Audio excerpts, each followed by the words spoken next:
G'day, Tragic here, and we're taking a step back from my absolutely tragic. This playthrough is my namesake. Note to self: play a couple of solo games not on camera. I'm doing a lot of mistakes in this playthrough, but this is actually a what's in the box. So let's go over here and bam! Now. This is, I think this is the last one. This is the last what's in the box until next year probably. It is the end of Broketober, as I call it. And let's see what we've got. Bum bum! Woohoo! Did you see what that is? Woo! Did you see what that is? And woo! Okay, so let's actually look at these. Firstly, we have Nautilus. Is this all in shot? This is another Euro-ish kind of game. I'm a big fan of Euros, as you probably know. I don't play them on my channel because they're not very, good for the visuals. But I've been meaning to do more, overviews and stuff. Now this is Cosmos version. That's a German company, but it's language independent. And yeah, so while it's all in German here, I'm fairly certain I can find an English manual. Beautiful, beautiful blue. Now, basically in this game, I can find the board. Here we are.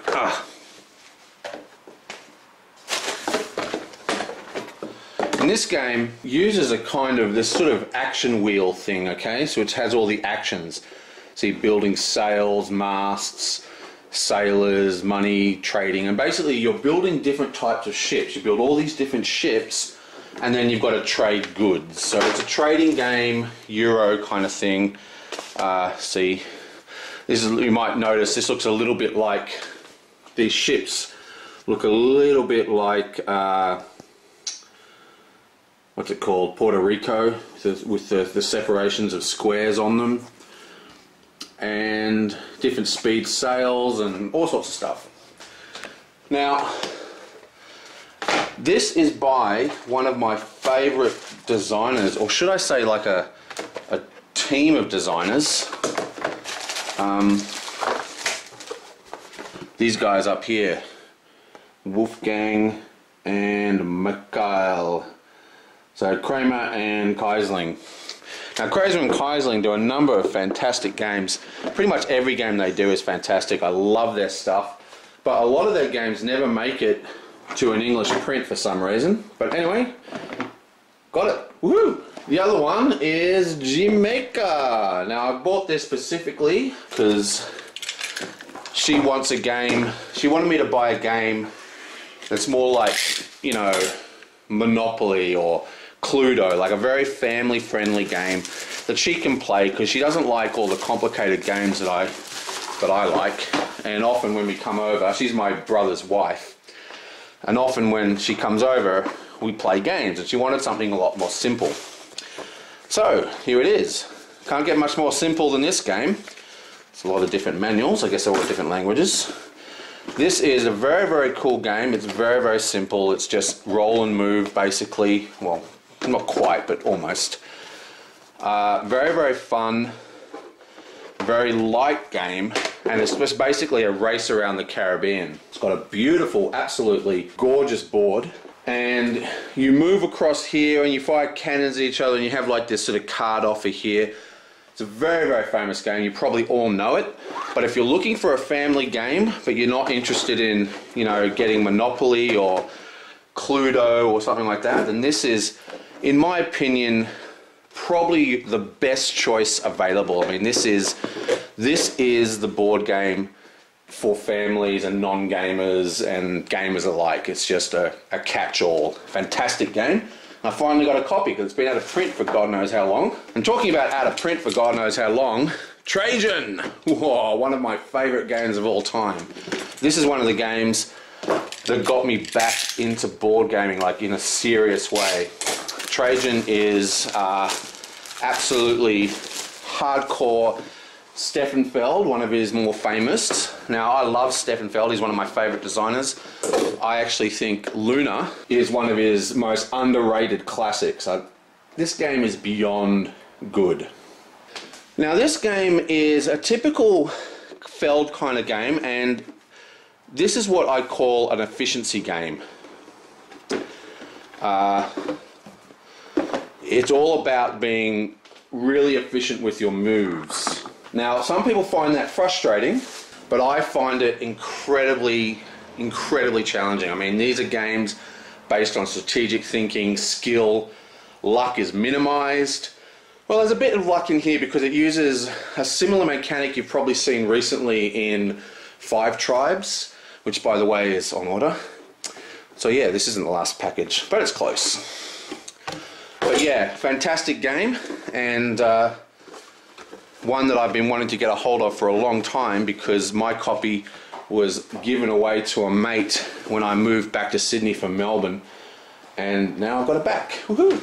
Also, while I'm doing this box opening, I want to quickly show you Spycraft. Now, I've got about 6 of these. These are from Way of the Bullet expansion, and these are all from the Nightfall expansion. Now, these are sort of starter sets, like complete decks. I've got a whole bunch of these.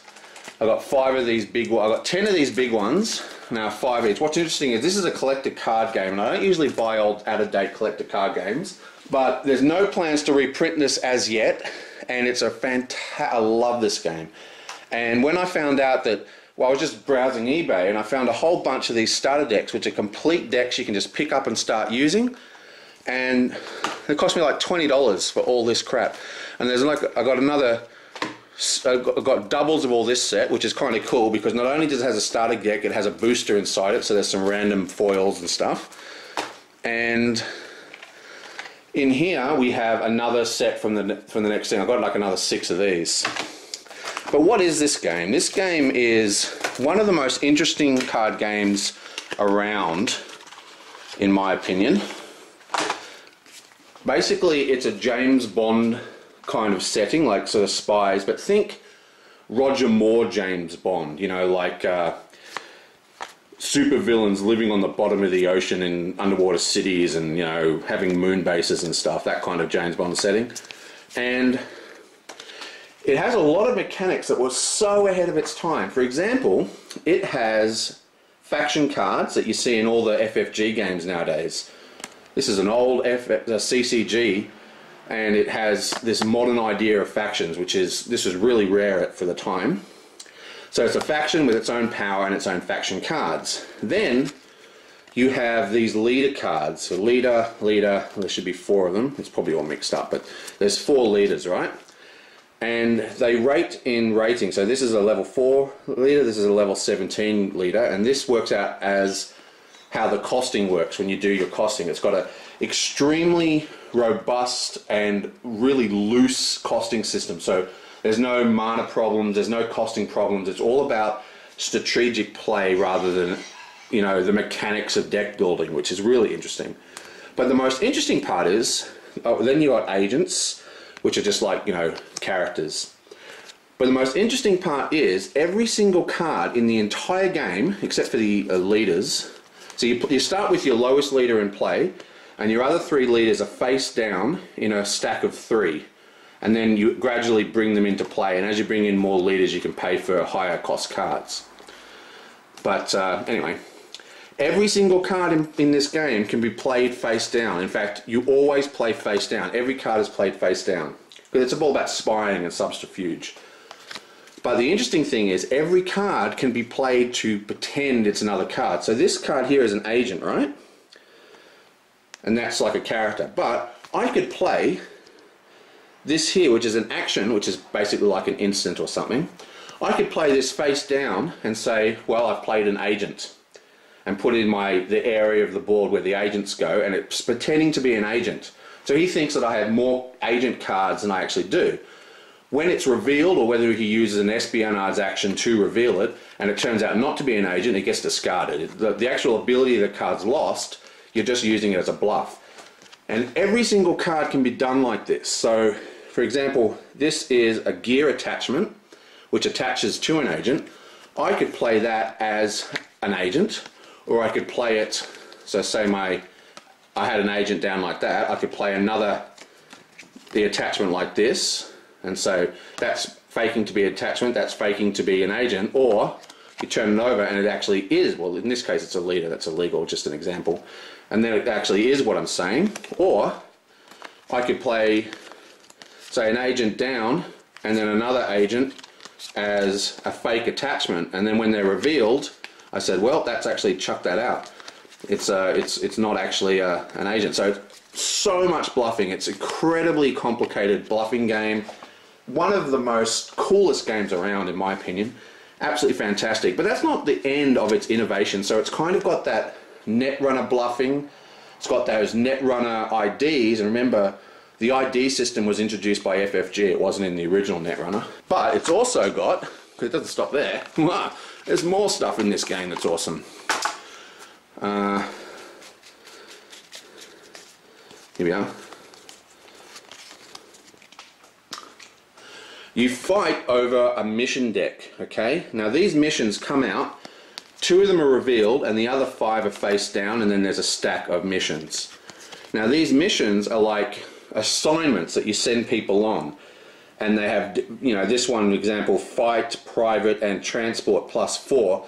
These are all modifiers to the various card abilities that count during this mission, and you have a bonus for attacker and a bonus for defender depending on who attacks and what. You've got covered fire. It's very, very complicated, but these are absolutely fantastic. And you've also got like submissions which you can put into your deck and play out, kind of like conspiracies in Call of Cthulhu.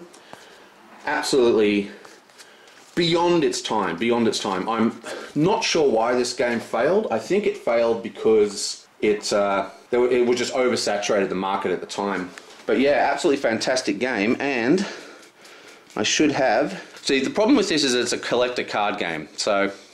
And I'm probably never going to collect the booster packs, because it's almost like a rare collector card game as well. I don't know where it is. One of these cards should be a nice juicy foil. I might have put it into another box already, but oh, it doesn't matter. Anyway. Yeah, so it's a collector card game with rares and commons and all that kind of stuff. But because it was sort of not very popular, they're actually quite expensive to buy the big, you know, if you want to buy like a box of boosters, it's going to cost a bit. So I don't know if I'm ever going to do that. But between all these starter sets, I've got so many, you know, decks I can just pick up and play. I don't think I'm ever going to need to. Very, very cool. Chargin, absolutely amazing game. Jamaica, fun little game. And Nauticus, a game by some of my favourite designers. Can't go wrong. Alright, and that's the latest what's in the box. Now as for this game, don't get me wrong, I'm enjoying playing it, but I think it's going to take me a couple of games to get this under wraps. I've tried going a little quicker than I should. I'm going to do a lot of off-camera work now and really read every single card and try and minimise some of these mistakes. I haven't been making a huge amount of... Well, I have been making mistakes, but I've been more misplaying than making mistakes, like, oh, forgetting to I could have triggered this ability to win that scenario or something like that. So anyway, that's that. I'll catch you guys next time.